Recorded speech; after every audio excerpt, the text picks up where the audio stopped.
شروع اللہ کے نام سے جو بڑا مہربان نہایت رحم والا ہے۔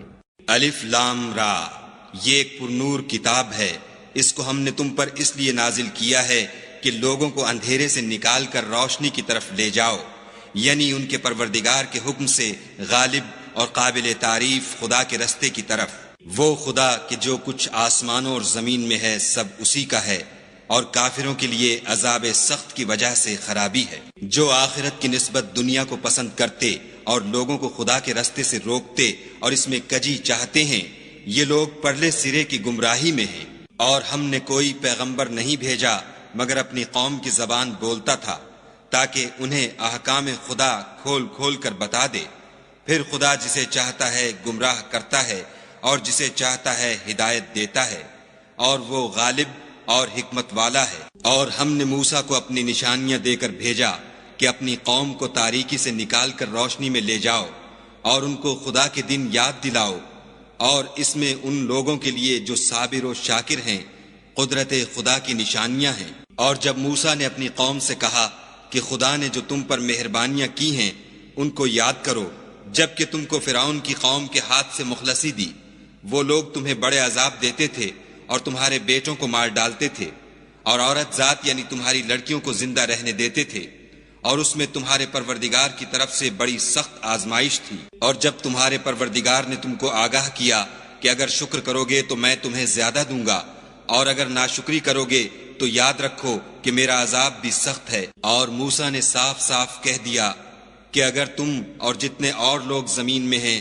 سب کے سب ناشکری کرو تو خدا بھی بے نیاز اور قابل تعریف ہے۔ بھلا تم کو ان لوگوں کے حالات کی خبر نہیں پہنچی جو تم سے پہلے تھے، یعنی نوح اور عاد اور سمود کی قوم، اور جو ان کے بعد تھے، جن کا علم خدا کے سوا کسی کو نہیں۔ جب ان کے پاس پیغمبر نشانیاں لے کر آئے تو انہوں نے اپنے ہاتھ ان کے منہوں پر رکھ دیے کہ خاموش رہو، اور کہنے لگے کہ ہم تو تمہاری رسالت کو تسلیم نہیں کرتے، اور جس چیز کی طرف تم ہمیں بلاتے ہو ہم اس سے قوی شک میں ہیں۔ ان کے پیغمبروں نے کہا، کیا تم کو خدا کے بارے میں شک ہے جو آسمانوں اور زمین کا پیدا کرنے والا ہے؟ وہ تمہیں اس لیے بلاتا ہے کہ تمہارے گناہ بخشے اور فائدہ پہنچانے کے لیے ایک مدت مقرر تک تم کو مہلت دے۔ وہ بولے کہ تم تو ہمارے ہی جیسے آدمی ہو، تمہارا یہ منشا ہے کہ جن چیزوں کو ہمارے بڑے پوجتے رہے ہیں ان کے پوجنے سے ہم کو بند کر دو، تو اچھا کوئی کھلی دلیل لاؤ یعنی معجزہ دکھاؤ۔ پیغمبروں نے ان سے کہا کہ ہاں ہم تمہارے ہی جیسے آدمی ہیں، لیکن خدا اپنے بندوں میں سے جس پر چاہتا ہے نبوت کا احسان کرتا ہے، اور ہمارے اختیار کی بات نہیں کہ ہم خدا کے حکم کے بغیر تم کو تمہاری فرمائش کے مطابق معجزہ دکھائیں، اور خدا ہی پر مومنوں کو بھروسہ رکھنا چاہیے۔ اور ہم کیوں کر خدا پر بھروسہ نہ رکھیں حالانکہ اس نے ہم کو ہمارے دین کے سیدھے رستے بتائے ہیں، اور جو تکلیفیں تم ہم کو دیتے ہو اس پر صبر کریں گے، اور اہل توکل کو خدا ہی پر بھروسہ رکھنا چاہیے۔ اور جو کافر تھے انہوں نے اپنے پیغمبروں سے کہا کہ یا تو ہم تم کو اپنے ملک سے باہر نکال دیں گے یا ہمارے مذہب میں داخل ہو جاؤ، تو پروردگار نے ان کی طرف وحی بھیجی کہ ہم ظالموں کو ہلاک کر دیں گے اور ان کے بعد تم کو اس زمین میں آباد کر دیں گے۔ یہ اس شخص کے لیے ہے جو قیامت کے روز میرے سامنے کھڑے ہونے سے ڈرے اور میرے عذاب سے خوف کرے۔ اور پیغمبروں نے خدا سے اپنی فتح چاہی تو ہر سرکش ضدی نامراد رہ گیا۔ اس کے پیچھے دوزخ ہے اور اسے پیپ کا پانی پلایا جائے گا، وہ اس کو گھونٹ گھونٹ پیے گا اور گلے سے نہیں اتار سکے گا، اور ہر طرف سے اسے موت آ رہی ہوگی مگر وہ مرنے میں نہیں آئے گا، اور اس کے پیچھے سخت عذاب ہوگا۔ جن لوگوں نے اپنے پروردگار سے کفر کیا ان کے اعمال کی مثال راکھ کسی ہے کہ آندھی کے دن اس پر زور کی ہوا چلے اور اسے اڑا لے جائے۔ اسی طرح جو کام وہ کرتے رہے ان پر ان کو کچھ دسترس نہ ہوگی، یہی تو پرلے سرے کی گمراہی ہے۔ کیا تم نے نہیں دیکھا کہ خدا نے آسمانوں اور زمین کو تدبیر سے پیدا کیا ہے؟ اگر وہ چاہے تو تم کو نابود کر دے اور تمہاری جگہ نئی مخلوق پیدا کر دے، اور یہ خدا کو کچھ بھی مشکل نہیں۔ اور قیامت کے دن سب لوگ خدا کے سامنے کھڑے ہوں گے تو ضعیف العقل متبع اپنے رؤسائے متکبرین سے کہیں گے کہ ہم تو تمہارے پیرو تھے، کیا تم خدا کا کچھ عذاب ہم پر سے دفع کر سکتے ہو؟ وہ کہیں گے کہ اگر خدا ہم کو ہدایت کرتا تو ہم تم کو ہدایت کرتے، اب ہم گھبرائیں یا صبر کریں ہمارے حق میں برابر ہے، کوئی جگہ گریز اور رہائی کی ہمارے لیے نہیں ہے۔ جب حساب کتاب کا کام فیصل ہو چکے گا تو شیطان کہے گا جو وعدہ خدا نے تم سے کیا تھا وہ تو سچا تھا، اور جو وعدہ میں نے تم سے کیا تھا وہ جھوٹا تھا، اور میرا تم پر کسی طرح کا زور نہیں تھا۔ ہاں میں نے تم کو گمراہی اور باطل کی طرف بلایا تو تم نے جلدی سے اور بے دلیل میرا کہنا مان لیا، تو آج مجھے ملامت نہ کرو، اپنے آپ ہی کو ملامت کرو۔ نہ میں تمہاری فریاد رسی کر سکتا ہوں اور نہ تم میری فریاد رسی کر سکتے ہو۔ میں اس بات سے انکار کرتا ہوں کہ تم پہلے مجھے شریک بناتے تھے۔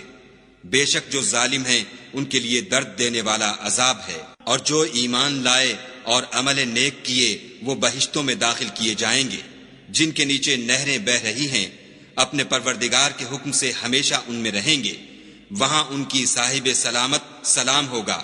کیا تم نے نہیں دیکھا کہ خدا نے پاک بات کی کیسی مثال بیان فرمائی ہے؟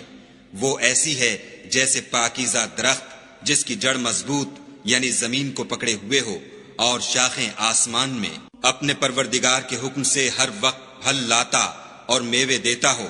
اور خدا لوگوں کے لیے مثالیں بیان فرماتا ہے تاکہ وہ نصیحت پکڑیں۔ اور ناپاک بات کی مثال ناپاک درخت کی سی ہے، نہ جڑ مستحکم نہ شاخیں بلند، زمین کے اوپر ہی سے اکھیڑ کر پھینک دیا جائے، اس کو ذرا بھی قرار و ثبات نہیں۔ خدا مومنوں کے دلوں کو صحیح اور پکی بات سے دنیا کی زندگی میں بھی مضبوط رکھتا ہے اور آخرت میں بھی رکھے گا، اور خدا بے انصافوں کو گمراہ کر دیتا ہے، اور خدا جو چاہتا ہے کرتا ہے۔ کیا تم نے ان لوگوں کو نہیں دیکھا جنہوں نے خدا کے احسان کو ناشکری سے بدل دیا اور اپنی قوم کو تباہی کے گھر میں اتارا؟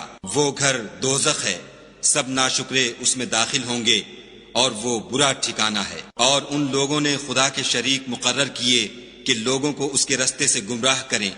کہہ دو کہ چند روز فائدے اٹھا لو، آخر کار تم کو دوزخ کی طرف لوٹ کر جانا ہے۔ اے پیغمبر صلی اللہ علیہ وآلہ وسلم، میرے مومن بندوں سے کہہ دو کہ نماز پڑھا کریں، اور اس دن کے آنے سے پیشتر جس میں نہ اعمال کا سودا ہوگا اور نہ دوستی کام آئے گی، ہمارے دیے ہوئے مال میں سے در پردہ اور ظاہر خرچ کرتے رہیں۔ خدا ہی تو ہے جس نے آسمانوں اور زمین کو پیدا کیا اور آسمان سے مے برسایا، پھر اس سے تمہارے کھانے کے لیے پھل پیدا کیے، اور کشتیوں اور جہازوں کو تمہارے زیر فرمان کیا تاکہ دریا اور سمندر میں اس کے حکم سے چلیں، اور نہروں کو بھی تمہارے زیر فرمان کیا، اور سورج اور چاند کو تمہارے لیے کام میں لگا دیا کہ دونوں دن رات ایک دستور پر چل رہے ہیں، اور رات اور دن کو بھی تمہاری خاطر کام میں لگا دیا، اور جو کچھ تم نے مانگا سب میں سے تم کو عنایت کیا، اور اگر خدا کے احسان گننے لگو تو شمار نہ کر سکو، مگر لوگ نعمتوں کا شکر نہیں کرتے۔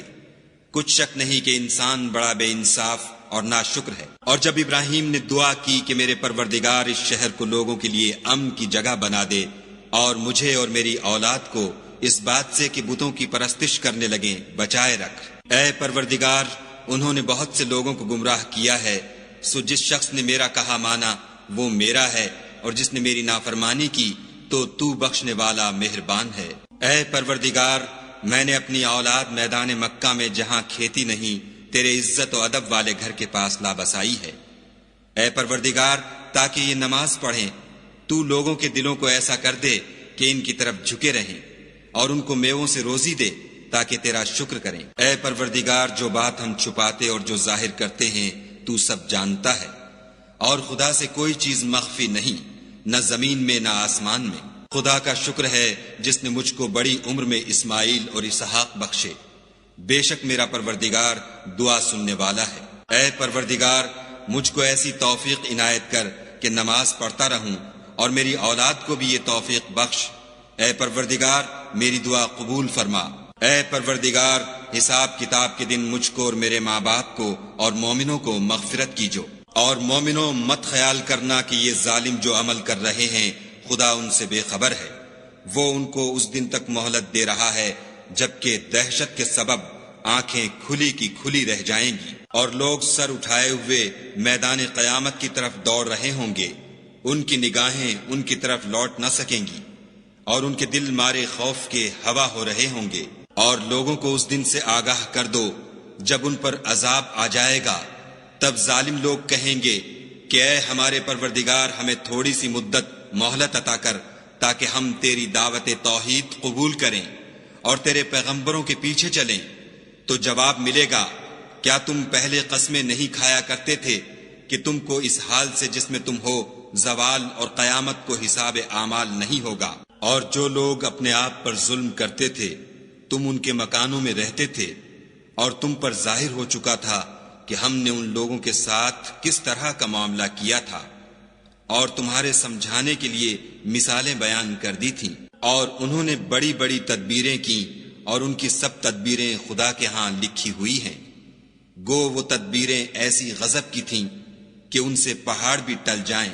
تو ایسا خیال نہ کرنا کہ خدا نے جو اپنے پیغمبروں سے وعدہ کیا ہے اس کے خلاف کرے گا۔ بے شک خدا زبردست اور بدلہ لینے والا ہے۔ جس دن یہ زمین دوسری زمین سے بدل دی جائے گی اور آسمان بھی بدل دیے جائیں گے، اور سب لوگ خدائے یگانہ و زبردست کے سامنے نکل کھڑے ہوں گے، اور اس دن تم گناہ گاروں کو دیکھو گے کہ زنجیروں میں جکڑے ہوئے ہیں، ان کے کرتے گندھک کے ہوں گے اور ان کے منہوں کو آگ لپٹ رہی ہوگی۔ یہ اس لیے کہ خدا ہر شخص کو اس کے اعمال کا بدلہ دے۔ بے شک خدا جلد حساب لینے والا ہے۔ یہ قرآن